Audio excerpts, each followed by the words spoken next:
Os mandos de campo das semifinais da Copa do Brasil, o Vasco vai ser o mandante do primeiro jogo contra o Fluminense e quer jogar em São Januário, só que depende de uma autorização da polícia.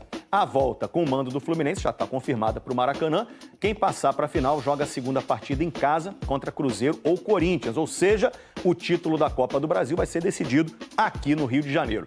Já o Vasco vai pegar o Bragantino no domingo. A boa notícia é que, segundo o clube, a renovação do contrato do Ryan até 2028 está bem encaminhada. Boa notícia mesmo, né?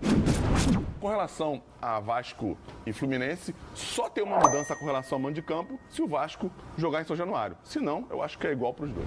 E entre Vasco e Fluminense, essa decisão do Vasco de jogar em São Januário ou não, eu acho que vai dar para a gente ter uma ideia melhor a partir desse momento. Porque se os dois jogos forem no Maracanã, acho que a gente tem uma igualdade. Mas se um for em São Januário e depois no Maracanã com uma porcentagem menor da torcida do Vasco, eu acho que muda um pouquinho também. Vamos fazer o seguinte, ainda falando desse confronto, vamos ver os números de Nuno Moreira. Jogando muita bola, Nuno marcou gols contra todos os rivais cariocas em 25. Aqui tem os números totais dele na temporada, né? 45 jogos, 9 gols, 7 assistências, bons números. Quantidade de partida parecida com a do Bruno Henrique, só que 5 assistências a mais do que o Bruno Henrique. Isso. E os gols do mesmo número. E o Nuno é titular em todos os jogos. Sim, é verdade. Fez gol no Flamengo, fez gol no Botafogo, fez gol no Fluminense.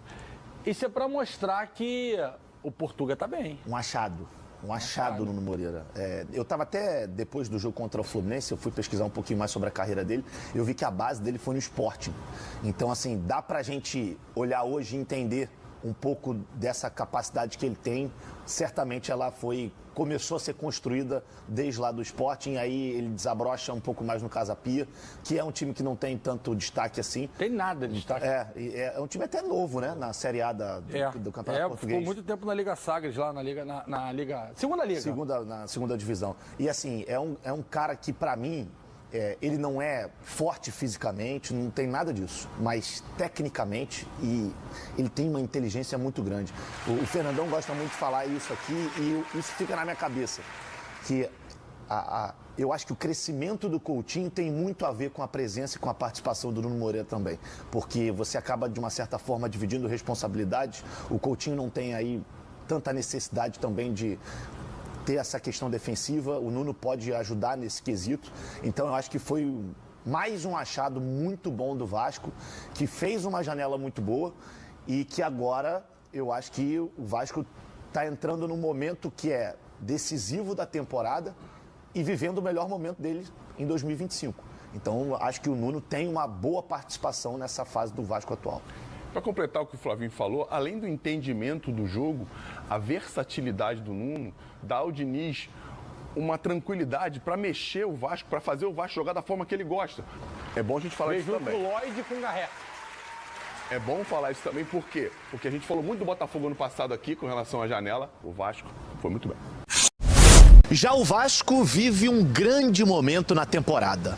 Nas últimas 11 partidas, apenas uma derrota.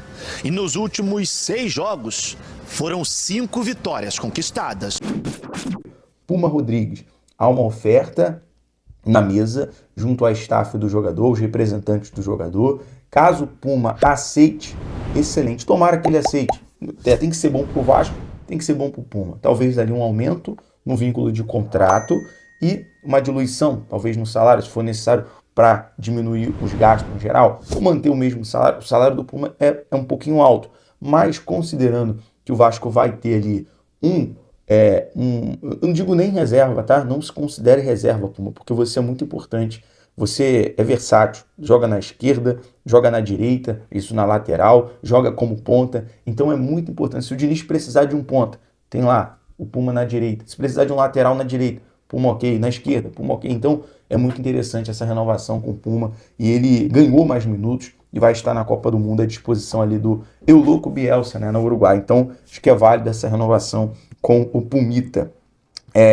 Outra negociação avançada, e agora eu digo que é uma jogada de mestre do Vasco nesse momento, é sobre o Vasco está muito próximo de um acordo com a staff do Ryan. A gente sabe que o seu pai, o Valquimar, cuida também dessas partes. para renovar para 2028.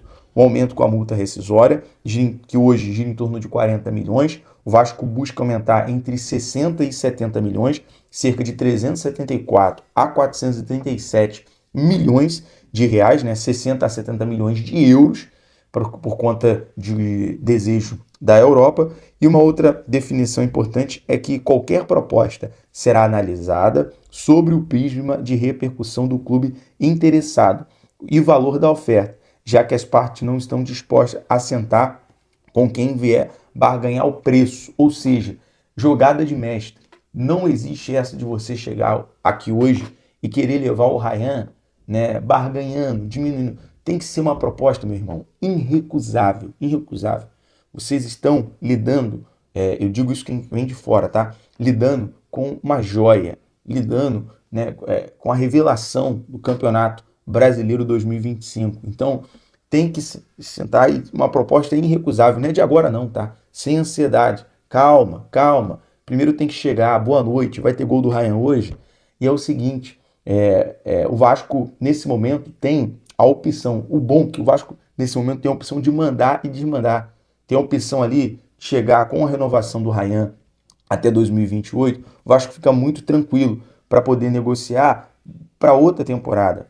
Deixar o Ryan mais uma temporada, muito parecido como foi com o Estevão, com o Hendrick na época. O Palmeiras manteve ali uma temporada, o Ryan jogar uma Libertadores com a camisa do Vasco. Tudo isso é interessante.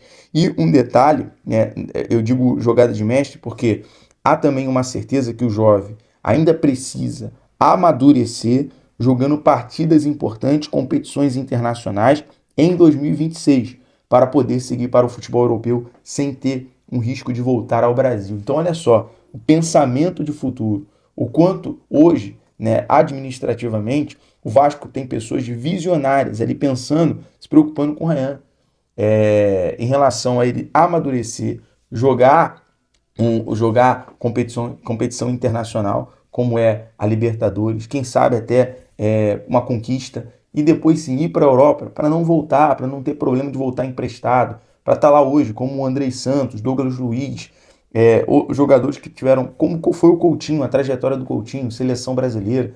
Então é muito interessante ver esse projeto para o Ryan. E para a gente fechar aqui, outro detalhe, né, foi a mudança de posição do Ryan, da ponta para centroavante. Estava nos planos do Vasco desde o início do ano, tá? O GE confirmou isso. O atacante já era pensado como alternativa ao Verratti. Por isso, a direção em nenhum momento cogitou contratar um camisa 9 reserva por conta de já ter ali o Ryan engatilhado. Em grande fase, o Vasco da Gama se prepara para enfrentar o Bragantino, neste domingo, 26/10, às 18h30, no Cícero de Souza Marques, pela 30ª rodada do Brasileirão 2025.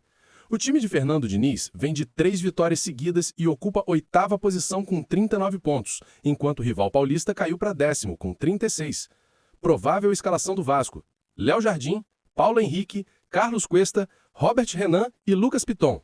Cauã Barroso, o pitbull da marcação, segue invicto desde o retorno. Tietê é incansável e participa da criação ofensiva. Coutinho vive fase espetacular, comandando o meio com classe e visão de jogo. Nuno Moreira é o ponta com mais participações em gols no elenco. O clima é de confiança total. O grupo quer manter a sequência positiva e seguir brigando por uma vaga na parte de cima da tabela. E aí, torcedor vascaíno? Dá para acreditar na 4ª vitória seguida do gigante? Comenta aí tua opinião. Já deixa o like, se inscreve no canal Vasco On e ativa o sininho para não perder nenhuma atualização do nosso Vascão. Saudações vascaínas e até o próximo vídeo. Tamo junto, galera!